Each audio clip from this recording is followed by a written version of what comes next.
Chapitre 78. Le calvaire. Lorsqu'ils furent arrivés au lieu appelé le crâne, ils le crucifièrent là. Pour sanctifier le peuple par son propre sang, le Christ a souffert hors de la porte. Pour avoir transgressé la loi de Dieu, Adam et Ève furent chassés d'Éden. Le Christ, notre substitut, devait souffrir hors des limites de Jérusalem. Il mourut hors de la porte, à l'endroit où étaient exécutés les traîtres et les assassins. On comprend dès lors la profonde signification de ces paroles. Christ nous a rachetés de la malédiction de la loi, étant devenu malédiction pour nous. Une foule nombreuse accompagna Jésus du tribunal au calvaire. La nouvelle de sa condamnation s'était répandue dans tout Jérusalem. Des gens appartenant à toutes les classes de la société affluèrent au lieu de l'exécution. Les prêtres et les chefs avaient promis de ne pas inquiéter les disciples du Christ si celui-ci leur était livré. Les disciples et les croyants qui se trouvaient dans la ville et dans les environs purent donc se mêler à la foule qui accompagnait le Sauveur. Lorsque Jésus fut sorti du tribunal de Pilate, on plaça sur ses épaules meurtries et sanglantes la croix qui avait été préparée pour Barabbas. 2 compagnons de Barabbas devaient subir la peine de mort en même temps que Jésus, et eux aussi durent se charger de leur croix. Le Sauveur était trop faible et souffrant pour porter ce lourd fardeau. Depuis le moment où il avait participé avec les disciples au souper de Pâques, il n'avait ni bu ni mangé. Pendant son agonie au jardin de Gethsémane, Jésus avait lutté contre les instruments de Satan, puis subi les angoisses de la trahison, et vu les disciples l'abandonner et s'enfuir. On l'avait conduit à Anne, puis à Caïphe, ensuite à Pilate. Pilate l'avait envoyé à Hérode, Hérode l'avait renvoyé à Pilate. Les injures avaient succédé aux injures, les moqueries aux moqueries. Par 2 fois, le Christ avait subi le supplice de la flagellation. Tout ce qui s'était passé au cours de cette nuit-là était de nature à soumettre à la plus rude épreuve l'âme d'un homme. Lui, pourtant, n'avait pas défailli. Il n'avait pas prononcé un seul mot qui ne fût à la gloire de Dieu. Pendant tout ce procès, qui n'avait été qu'une farce ridicule, il s'était conduit avec fermeté et dignité. Mais lorsque la croix fut posée sur lui, après la seconde flagellation, la nature humaine ne pouvait pas en supporter davantage. Jésus tomba sans connaissance sous le fait. La foule qui suivait le Sauveur le vit chanceler sans éprouver la moindre compassion. Elle se moqua du fait qu'il ne pouvait porter cette lourde croix. Cependant, on lui imposa de nouveau le fardeau, et de nouveau il tomba évanoui sur le sol. Ses persécuteurs virent qu'ils ne pouvaient le porter plus loin, et ils se demandèrent qui consentirait à prendre cette charge humiliante. Les Juifs ne pouvaient le faire, de crainte de contracter une souillure qui les empêcherait d'observer la Pâque. Personne, même parmi la populace, ne voulait s'abaisser à porter la croix. Mais voici qu'un étranger, Simon de Cyrène, qui venait des champs, se trouve sur le passage de la foule. Il entend les paroles injurieuses et ordurières. Il entend répéter avec mépris « Faites place au roi des Juifs ». Il s'arrête étonné, et comme il laisse voir quelque compassion, on le saisit et on place la croix sur ses épaules. Simon avait entendu parler de Jésus. Ses fils étaient croyants, mais lui-même n'était pas au nombre des disciples. Ce fut pour Simon une bénédiction de porter la croix au calvaire, et il en garda une reconnaissance éternelle à la Providence. Il fut amené par là à se placer volontairement et joyeusement sous la croix du Christ. Un certain nombre de femmes se trouvent dans la foule qui accompagne l'innocent jusqu'au lieu du supplice. Leur attention est fixée sur Jésus. Quelques-unes l'ont déjà vu auparavant et lui ont amené des malades et des affligés. Il y en a même qui ont été guéris. On raconte ce qui vient de se passer. Elles s'étonnent en voyant tant de haine s'acharner contre celui pour qui elles éprouvent une pitié si profonde. La fureur de la foule et les paroles irritées des prêtres et des principaux n'empêchent pas ces femmes d'exprimer leur sympathie. Elles poussent des lamentations lugubres en voyant Jésus défaillant sous la croix. Ce fut la seule chose qui attira l'attention du Christ. Malgré toutes ses souffrances, malgré le poids des péchés du monde, ce témoignage de sympathie ne le laissa pas indifférent. Il considéra ces femmes avec une tendre miséricorde. Elles ne croyaient pas en lui, il savait qu'elles ne pleuraient pas sur lui comme sur un envoyé de Dieu, mais qu'elles étaient mues par un sentiment de pitié toute humaine. Il ne dédaigna pas leur sympathie, cependant il éprouva pour elles une sympathie plus profonde. « Filles de Jérusalem, dit-il, ne pleurez pas sur moi, mais pleurez sur vous et sur vos enfants. » Les regards du Christ se détachaient de la scène présente pour se fixer sur la destruction de Jérusalem, où plusieurs d'entre elles qui pleuraient maintenant sur lui allaient périr avec leurs enfants. De la chute de Jérusalem, les pensées de Jésus s'élevèrent vers un jugement plus vaste. Dans la destruction de la ville impénitente, il voyait un symbole de la destruction finale du monde. Il dit « Alors on se mettra à dire aux montagnes, tombez sur nous, et aux collines, couvrez-nous.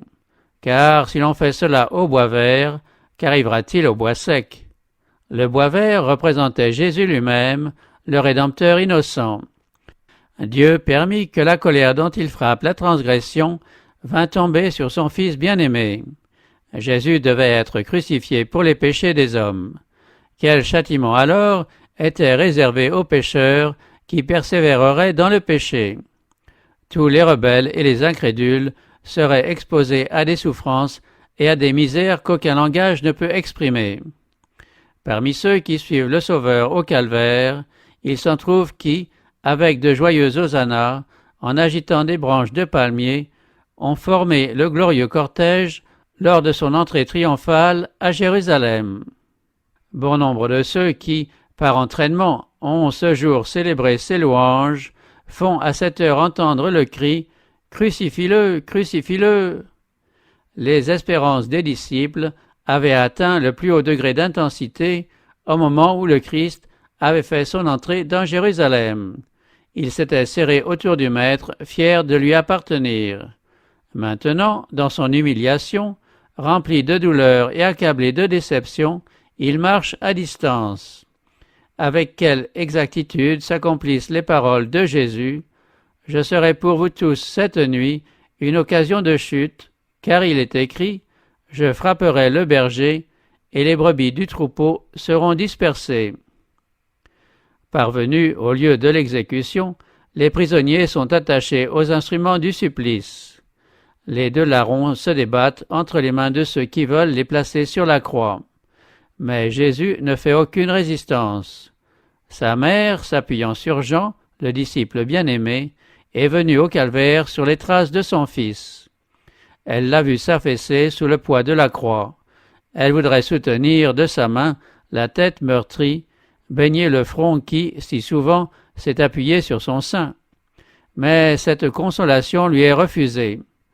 Comme les disciples, elle avait gardé l'espoir que Jésus manifesterait sa puissance en échappant à ses ennemis. Son cœur chavire en se rappelant les paroles par lesquelles il a annoncé les événements qui se produisent. Elle le regarde dans une attente douloureuse, tandis que les larrons sont fixés à la croix. Va-t-il se laisser crucifier, celui qui a rendu la vie aux morts? Le Fils de Dieu va-t-il subir une mort cruelle? Doit-elle renoncer à croire que Jésus est le Messie? Doit-elle être témoin de son opprobre et de sa douleur, sans même pouvoir le servir dans sa détresse? Elle voit ses mains étendues sur la croix, on apporte un marteau et des clous. Quand les pointes s'enfoncent dans les chairs tendres, les disciples, le cœur brisé, emmènent loin de cette scène lamentable le corps défaillant de la mère de Jésus. Le Sauveur ne fait entendre aucun murmure. Son visage reste calme et serein, mais de grosses gouttes de sueur emperlent son front. Pas une main secourable pour essuyer la sueur mortelle de son visage. Pas une parole de sympathie et d'attachement inébranlable ne vient réconforter son cœur humain. Pendant que les soldats accomplissent leur besogne barbare, Jésus prie pour ses ennemis. « Père, pardonne-leur, car ils ne savent pas ce qu'ils font. » Son esprit se détache de ses propres souffrances pour songer au péché de ses persécuteurs et à la rétribution terrible qui les attend. Aucune malédiction n'est prononcée sur les soldats qui le traitent avec tant de dureté. Aucun sentiment de vengeance n'est exprimé à l'adresse des prêtres et des chefs qui se réjouissent de leur œuvre. Le Christ a pitié de leur ignorance et de leur culpabilité. Il se contente d'implorer leur pardon, comme dans un souffle, car ils ne savent pas ce qu'ils font. Ils eussent été saisis de remords et d'horreur s'ils avaient su qu'ils mettaient à la torture un être venu sauver une race coupable de la ruine éternelle. Leur ignorance n'enlève pas leur culpabilité, car ils auraient pu connaître et accepter Jésus en tant que sauveur. Quelques-uns d'entre eux, plus tard, connaîtront leurs péchés, se repentiront et se convertiront. D'autres, par leur impénitence, empêcheront l'exaucement de la prière que le Christ a prononcée en leur faveur. D'une manière ou de l'autre, le dessein de Dieu s'accomplira. Jésus est en voie d'acquérir le droit de devenir l'avocat des hommes auprès du Père. En priant pour ses ennemis, le Christ englobe le monde entier avec tous les pécheurs qui ont vécu ou qui vivront, depuis le commencement jusqu'à la fin des temps. Tous sont coupables du crucifixion du Fils de Dieu. À tous, le pardon est gratuitement offert. Quiconque le veut peut obtenir la paix avec Dieu et l'héritage de la vie éternelle. Dès que Jésus est cloué à la croix, des hommes robustes se saisissent de celle-ci, l'adressent, la plantent brutalement à l'endroit qui a été préparé, et le Fils de Dieu en éprouve une excessive souffrance. Ensuite, Pilate rédige une inscription, en hébreu, en grec et en latin, et la fait placer sur la croix au-dessus de la tête de Jésus. On y lit « Jésus de Nazareth, le roi des Juifs ». Cette inscription mécontente les Juifs.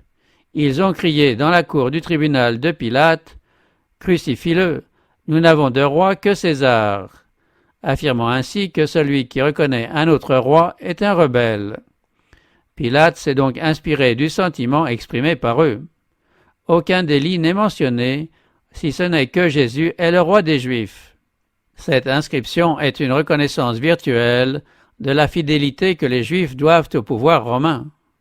Elle donne à entendre qu'ils jugent digne de la peine de mort quiconque prend le titre de roi d'Israël. Les prêtres se sont dupés eux-mêmes. Alors qu'ils tramaient la mort du Christ, Caïphe avait déclaré qu'il était convenable qu'un homme mourût pour sauver la nation. Maintenant, leur hypocrisie est dévoilée. Pour supprimer le Christ, ils se montrent prêts à sacrifier même leur existence nationale. Comprenant ce qu'ils ont fait, les prêtres demandent à Pilate de modifier l'inscription. N'écris pas « le roi des Juifs », mais il a dit « je suis le roi des Juifs ».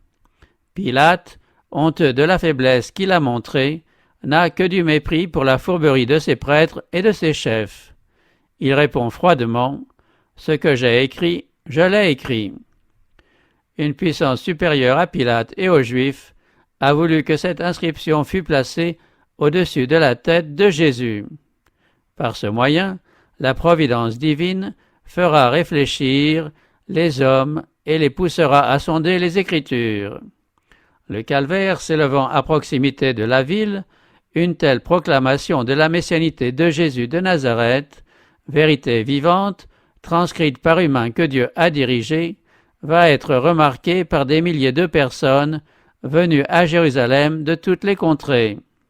Les souffrances que le Christ endure sur la croix sont l'accomplissement de la prophétie. Plusieurs siècles avant la crucifixion, le Sauveur avait prédit le traitement qui lui était réservé.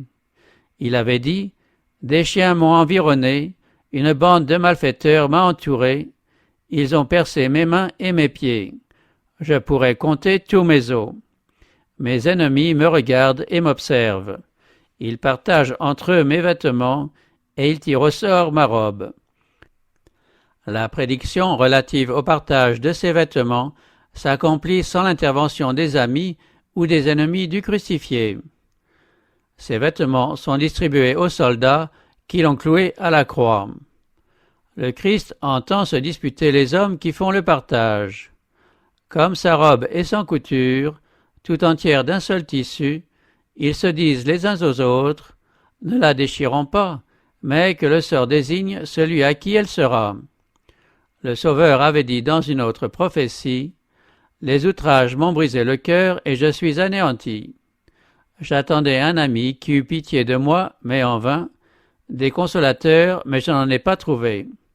Mes adversaires mettaient du fiel dans ma nourriture, et pour apaiser ma soif, ils m'abreuvent de vinaigre. » On permettait de donner à ceux qui devaient endurer le supplice de la croix un breuvage narcotique destiné à endormir les sens. On en offre à Jésus, mais dès qu'il y a goûté, il refuse cette boisson. Il ne veut rien prendre qui puisse obscurcir son intelligence. Sa foi en Dieu doit rester ferme, c'est sa seule force. En affaiblissant ses sens, il donnerait un avantage à Satan. Les ennemis de Jésus exhalent leur fureur sur celui qui est suspendu à la croix. Prêtres, principaux et scribes se joignent à la foule pour insulter le Sauveur mourant. À l'occasion du baptême et de la transfiguration, Dieu avait proclamé que le Christ était son Fils. Une fois encore, peu de temps avant la trahison, le Père avait rendu témoignage à sa divinité. Mais à présent, la voix céleste reste silencieuse. Aucun témoignage ne se fait entendre en faveur du Christ. Il est abandonné au mauvais traitement et aux moqueries des méchants. « Si tu es le Fils de Dieu, disait-il, descends de la croix. Qu'il se sauve lui-même s'il est le Christ élu de Dieu. » Au désert de la tentation, Satan avait dit à Jésus, « Si tu es le Fils de Dieu, ordonne que ces pierres deviennent des pains. Si tu es le Fils de Dieu, jette-toi en bas, du haut du faîte du temple. » Satan et ses anges se tiennent sous forme humaine près de la croix. L'armée des rebelles offre sa collaboration aux prêtres et aux principaux. Les docteurs ont poussé la foule ignorante à prononcer un jugement contre celui que plusieurs n'ont jamais vu auparavant. Mus par une frénésie satanique, prêtres, principaux, pharisiens se sont coalisés avec la racaille endurcie. Les chefs religieux s'unissent à Satan et à ses anges et obéissent à leurs ordres. Au milieu de ses souffrances et de son agonie, Jésus entend chacune des paroles des prêtres. Il a sauvé les autres, il ne peut se sauver lui-même. Il est roi d'Israël. Qu'il descende de la croix et nous croirons en lui. Le Christ pourrait descendre de la croix, mais c'est précisément parce qu'il a refusé de se sauver lui-même que le pécheur peut obtenir pardon et grâce auprès de Dieu. En se moquant du Sauveur, les hommes qui se donnent comme les interprètes de la prophétie répètent les paroles mêmes que l'inspiration leur a attribuées. Cependant, leur aveuglement ne leur permet pas de voir qu'ils accomplissent la prophétie. Ceux qui disent sur un ton de raillerie « Il s'est confié en Dieu, que Dieu le délivre maintenant s'il l'aime, car il a dit « Je suis le Fils de Dieu », sont loin de penser que leur témoignage se répercutera à travers les siècles. Ces paroles, bien que prononcées avec ironie, pousseront les hommes à sonder les Écritures comme ils ne l'ont jamais fait. Ceux qui sont sages entendront, chercheront, réfléchiront et prieront. Quelques-uns ne se donneront aucun repos jusqu'à ce que, ayant comparé un passage à un autre, ils découvrent la signification de la mission du Christ. Jésus n'a jamais eu une aussi grande célébrité qu'au moment où il se trouve cloué sur la croix. La lumière de la vérité resplendit dans le cœur de plusieurs de ceux qui assistent à la crucifixion et qui entendent les paroles du Christ. Un rayon de consolation vient ranimer Jésus agonisant. C'est la prière du larron repentant. Les deux hommes qui ont été crucifiés avec Jésus ont commencé par le railler. À mesure que ses souffrances augmentent, l'un d'entre eux devient toujours plus agressif et plus méprisant. Il n'en est pas de même de son compagnon. Cet homme n'est pas un criminel endurci. entraîné par de mauvaises compagnies, il est moins coupable que bon nombre de ceux qui se tiennent sous la croix, outrageant le Sauveur. Il a vu et écouté Jésus et a été gagné par ses enseignements. Il s'est pourtant détourné de lui sous l'influence des prêtres et des chefs. Pour étouffer ses convictions, il s'est plongé de plus en plus profondément dans le péché jusqu'à ce qu'il soit arrêté, jugé comme un criminel et condamné à mourir sur la croix. Il s'est trouvé près de Jésus dans la salle du tribunal et sur la route du Calvaire. Il était là lorsque Pilate déclara « Je ne trouve aucun motif contre lui ». Il a remarqué l'attitude divine du Sauveur et sa longue patience à l'égard de ses tortionnaires. Du haut de la croix, il voit ceux qui font profession de piété hocher la tête, claquer la langue avec mépris, tourner en dérision le Seigneur Jésus. Il entend son compagnon adresser au Christ cette parole de reproche « N'es-tu pas le Christ? Sauve-toi toi-même et sauve-nous ». Parmi les passants, plusieurs prennent la défense de Jésus, répétant ses paroles et racontant ses œuvres. Le brigand a la conviction qu'il se trouve en présence du Christ. Se tournant vers son compagnon coupable, il lui dit « Ne crains-tu pas Dieu, toi qui subis la même condamnation ?» Les malfaiteurs mourants n'ont plus rien à craindre des hommes, mais l'un d'eux est persuadé qu'il y a un Dieu à craindre et un avenir redoutable. Sa vie toute souillée de péché arrive à son terme. Pour nous, gémit-il, c'est justice, car nous recevons ce qu'ont mérité nos actes, mais celui-ci n'a rien fait de mal. Plus de doute, plus de reproches. Condamné à cause de son crime, le brigand était tombé dans le désespoir. Maintenant, de nouvelles pensées naissent dans son cœur attendri. Il se rappelle tout ce qu'il connaît de Jésus, comment il a guéri les malades et pardonné les péchés. Il a entendu les paroles de ceux qui croient en Jésus et qui le suivent en pleurant. Il a aperçu et déchiffré l'inscription placée sur la tête du Sauveur. Les passants la lisent, les uns d'une voix tremblante et douloureuse, d'autres avec des railleries. Le Saint-Esprit éclaire son esprit et, peu à peu, la chaîne d'épreuves se complète à ses yeux.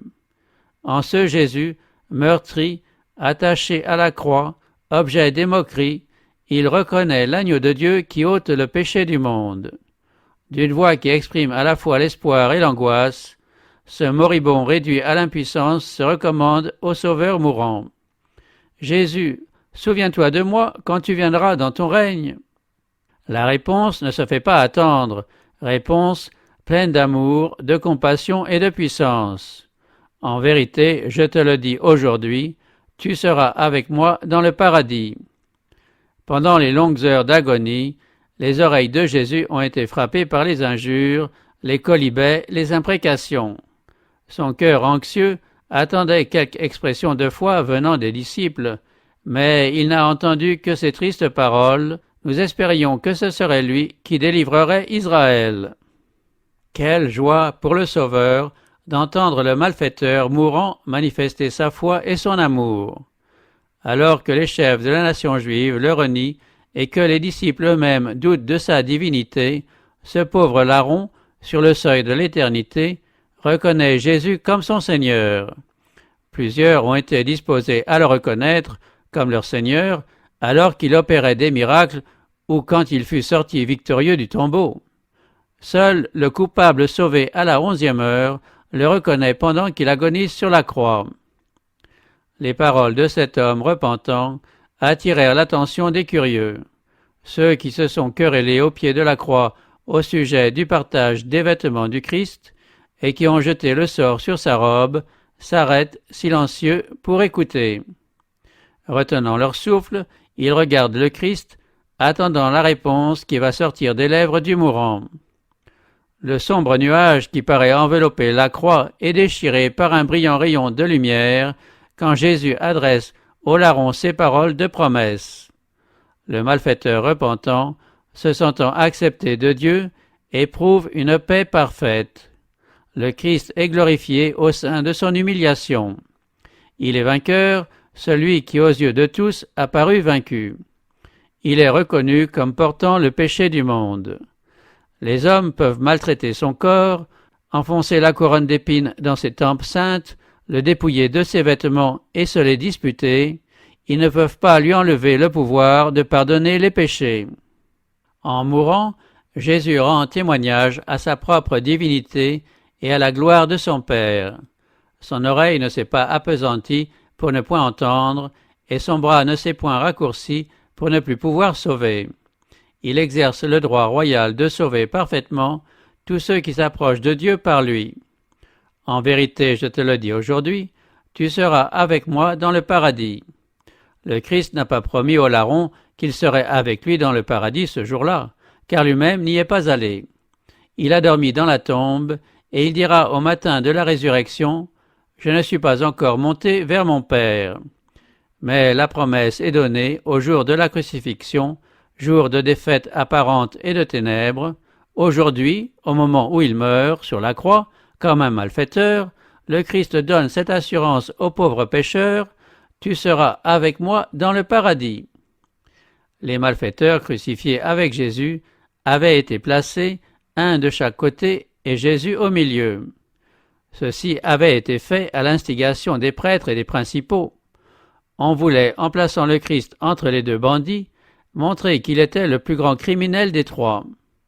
Ainsi se trouva à vérifier ce passage de l'Écriture, il a été mis au nombre des malfaiteurs.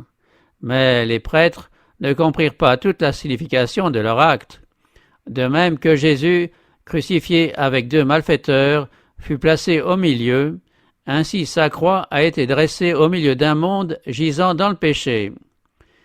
Les paroles adressées aux malfaiteurs repentants ont fait jaillir une lumière qui resplendira jusqu'aux extrémités de la terre. Les anges considéraient avec étonnement l'amour infini de Jésus qui, endurant les souffrances les plus intenses dans son esprit et dans son corps, ne pensait qu'aux autres et exhortait à la fois l'âme repentante. Dans son humiliation, il avait adressé des paroles prophétiques aux filles de Jérusalem. Il avait exercé ses fonctions sacerdotales en intercédant auprès du Père en faveur de ses meurtriers. Sauveur miséricordieux, il avait pardonné les péchés du malfaiteur repentant. Tandis que ses regards se promenaient sur la foule qui l'entourait, une silhouette attira son attention. Au pied de la croix se tenait sa mère, soutenue par Jean. Elle n'avait pu se résigner à rester éloignée de son fils. Sachant que la fin était proche, Jean l'avait ramené auprès de la croix. À sa dernière heure, le Christ se souvint de sa mère.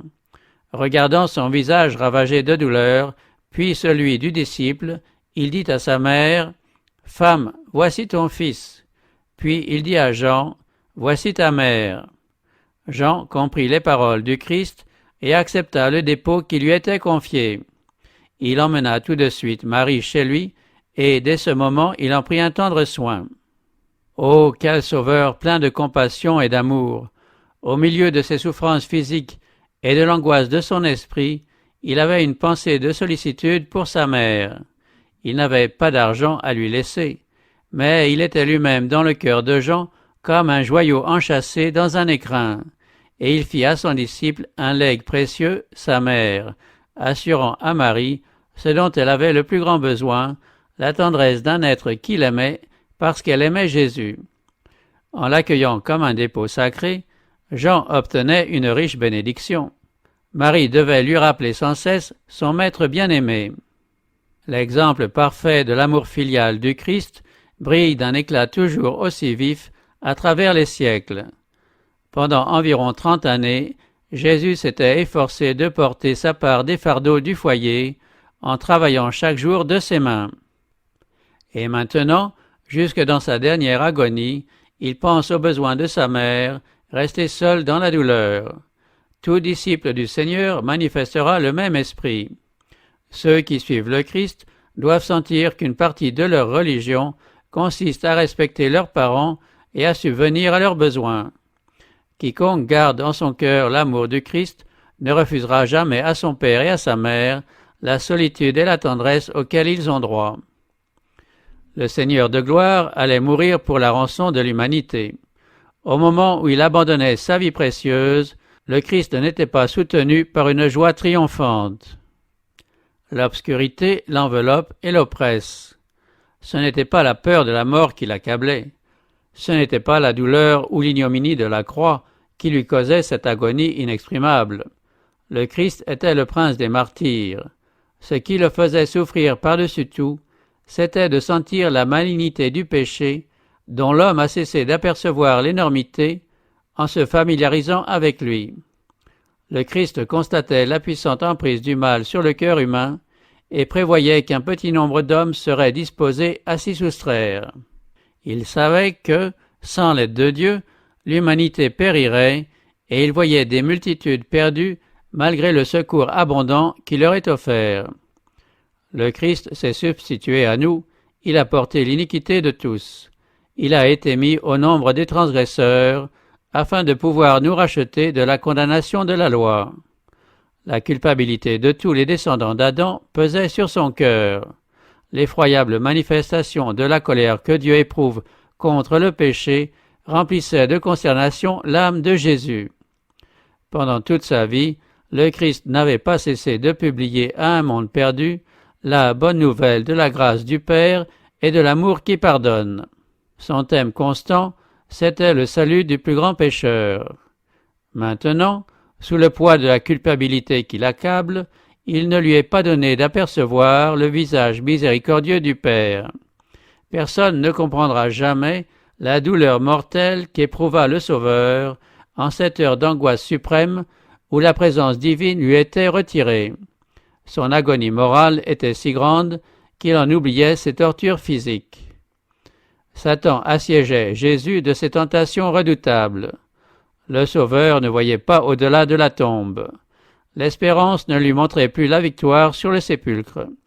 Il ne possédait plus l'assurance que son sacrifice était agréé de son Père. Sachant que le péché est odieux à la divinité, il redoutait que la séparation ne fût éternelle. Le Christ ressentit l'angoisse que tout pécheur devra éprouver quand la grâce cessera d'intercéder en faveur d'une race coupable. Le sentiment du péché, qui faisait reposer la colère du Père sur lui en tant que substitut de l'homme, voilà ce qui rendit sa coupe si amère, ce qui brisa le cœur du Fils de Dieu. Les anges qui assistaient à l'agonie désespérée du Sauveur se voilaient la face devant cet effrayant spectacle. La nature elle-même exprimait sa sympathie à son auteur injurié et mourant. Le soleil refusait d'éclairer une scène aussi atroce.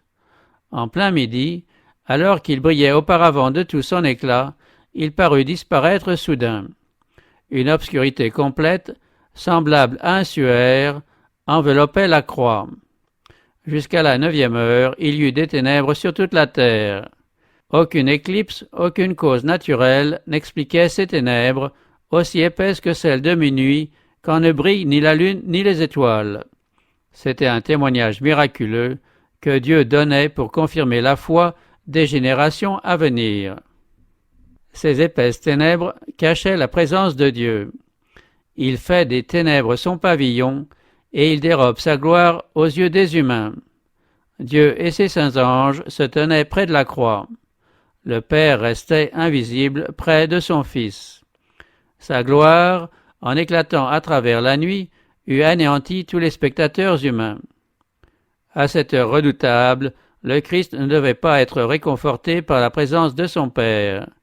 Il devait être seul affoulé au pressoir, et personne parmi les siens ne devait se trouver avec lui. La dernière agonie humaine du Fils de Dieu fut voilée par cette brume opaque. Tous ceux qui avaient contemplé le Christ au milieu de ses souffrances avaient été convaincus de sa divinité. Son visage devait laisser un souvenir ineffaçable dans l'âme de tous ceux qui ne l'avaient aperçu qu'une fois. Le visage de Caïn portait la trace du crime. Le visage du Christ exprimait l'innocence, la sérénité, la bienveillance, l'image de Dieu. Pourtant, ses accusateurs ne voulaient pas voir la signature du ciel. Pendant de longues heures d'agonie, le Christ avait été l'objet de la curiosité d'une foule railleuse. Maintenant, Dieu le couvrait miséricordieusement de son manteau. Un silence sépulcral semblait descendre sur le calvaire. Une terreur indescriptible remplissait la foule rassemblée autour de la croix. Les malédictions et les moqueries moururent sur leurs lèvres. Hommes, femmes et enfants tombèrent sur le sol. De temps en temps, des éclairs fulgurants sillonnaient la nue, laissant apercevoir la croix et le Rédempteur crucifié. Prêtres, chefs, scribes, bourreaux et la foule entière, tous croyaient que l'heure de la rétribution avait sonné pour eux. Après un moment, quelqu'un murmura que Jésus allait peut-être descendre de la croix. Plusieurs cherchèrent en tâtonnant le chemin de la ville et se frappaient la poitrine en gémissant. Vers la 9e heure, les ténèbres s'élevèrent au-dessus des assistants, sans cesser d'envelopper le Sauveur, symbole de l'agonie et de l'horreur qui pesait sur son cœur. Aucun œil ne pouvait percer l'obscurité qui enveloppait la croix, et moins encore celle qui entourait l'âme souffrante du Christ. De furieux éclairs flambaient autour de lui. Alors Jésus cria d'une voix forte, « Élie, Élie, lama sabachthani » ? Mon Dieu, pourquoi m'as-tu abandonné » Voyant la fureur des éléments déchaînés contre le Sauveur, quelques voix s'écrièrent, « La vengeance du ciel l'atteint. » La foudre de la colère divine est lancée contre lui parce qu'il a prétendu être le Fils de Dieu. Plusieurs de ceux qui avaient cru en lui perdirent tout espoir en entendant son cri désespéré. Si Dieu avait abandonné Jésus, en qui ses disciples pouvaient-ils se confier ? Quand les ténèbres qui oppressaient l'esprit du Christ se furent retirées, il fut ressaisi par le sentiment de ses souffrances physiques et il dit « J'ai soif ». Un soldat romain, ému de pitié à la vue de ses lèvres desséchées, prit une éponge qu'il plaça au bout d'une tige d'hysope et l'ayant trempée dans du vinaigre, il la tendit à Jésus. Mais les prêtres se moquaient de son agonie.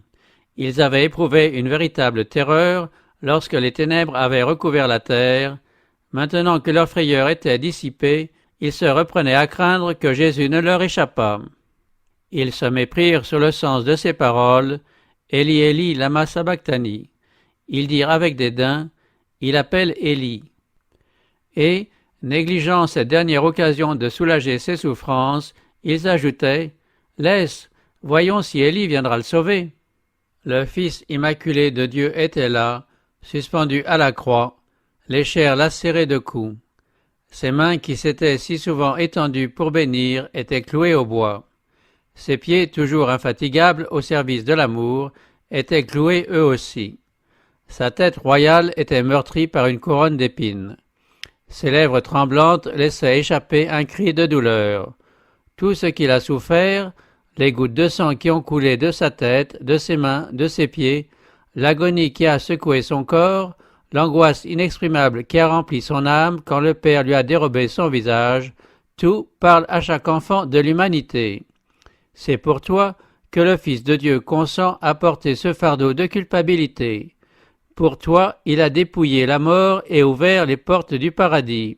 Celui qui a calmé les flots irrités et marché sur les vagues écumantes, qui faisait trembler les démons et fuir la maladie, qui ouvrait les yeux des aveugles et rendait la vie aux morts, s'offre sur la croix en sacrifice par amour pour toi.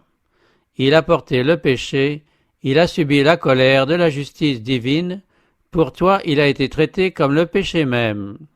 Les assistants attendaient en silence la fin de cette scène redoutable. Le soleil brillait, mais la croix restait enveloppée de ténèbres. Les prêtres et les chefs regardaient dans la direction de Jérusalem. Voici qu'une nuée épaisse s'étendait sur la ville et sur les plaines de la Judée. Le soleil de justice, la lumière du monde, retirait ses rayons à la ville de Jérusalem, autrefois privilégiée. Les terribles éclairs de la colère de Dieu étaient dirigés contre la cité vouée à la ruine. Tout à coup, l'obscurité qui enveloppait la croix se dissipa, et Jésus s'écria d'une voix claire et retentissante, « Tout est accompli. Père, je remets mon esprit entre tes mains. » Une lumière enveloppa la croix, et le visage du Sauveur resplendit comme le soleil. Sa tête retomba sur sa poitrine, et il expira. Le Christ avait vidé jusqu'à la lie la coupe de la souffrance humaine. Pendant ces heures effroyables, il s'était reposé par la foi sur celui à qui il avait toujours accordé une joyeuse obéissance et dont il connaissait la justice, la miséricorde et le grand amour. Au moment où il se confia à Dieu dans une entière soumission, il cessa de se sentir privé de la faveur de son Père. Le Christ remporta la victoire par la foi. Jamais auparavant, la terre n'avait contemplé un tel spectacle. La foule paralysée, retenant son souffle, contemplait le Sauveur. Les ténèbres réapparurent, un sourd grondement de tonnerre se fit entendre, la terre trembla.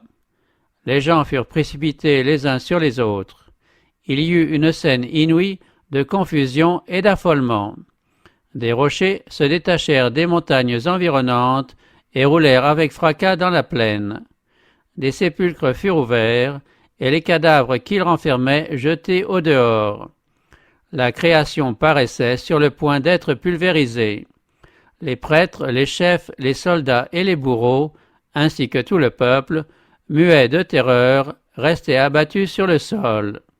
Quand ce cri puissant « Tout est accompli » jaillit des lèvres du Christ, des prêtres officiaient dans le temple. C'était l'heure du sacrifice du soir. On allait immoler l'agneau représentant le Christ. Toutes les personnes présentes avaient les yeux fixés sur le prêtre, paré de ses vêtements magnifiques, si pleins de signification, et tenant le couteau à la main, comme Abraham se disposant à immoler son fils. Mais voilà que la terre oscille, car le Seigneur s'approche. Le voile intérieur du temple, comme sous l'effet d'une main invisible, se déchire avec bruit du haut en bas, et les regards de la foule pénètrent dans le lieu autrefois rempli de la présence de Dieu. C'est là que Dieu avait manifesté sa gloire au-dessus du propitiatoire. Personne, excepté le grand prêtre, ne soulevait le voile qui séparait ce lieu du reste du temple. Lui seul y entrait une fois par an, afin de faire propitiation pour les péchés du peuple. Mais voici que le voile est déchiré en deux. Le lieu très saint du sanctuaire terrestre a perdu son caractère sacré. L'effroi et le désordre règnent partout. Le couteau s'échappe de la main inerte du prêtre qui est sur le point d'immoler la victime, et l'agneau s'enfuit. Le symbole a trouvé sa réalité dans la mort du Fils de Dieu. Le grand sacrifice est consommé. La voie qui donne accès au lieu très saint est ouverte. Un chemin nouveau et vivant est préparé pour nous. L'humanité coupable et souffrante n'a plus besoin d'attendre la venue du grand prêtre. Dès ce moment, le Sauveur devait officier dans les cieux des cieux en tant que prêtre et avocat. On eût dit qu'une voix vivante disait aux adorateurs « Tous les sacrifices et toutes les offrandes pour le péché ont pris fin. Le Fils de Dieu est venu conformément à sa parole. Voici je viens pour faire, ô Dieu, ta volonté. » Il est entré une fois pour toutes dans le sanctuaire avec son propre sang. C'est ainsi qu'il nous a obtenu une rédemption éternelle.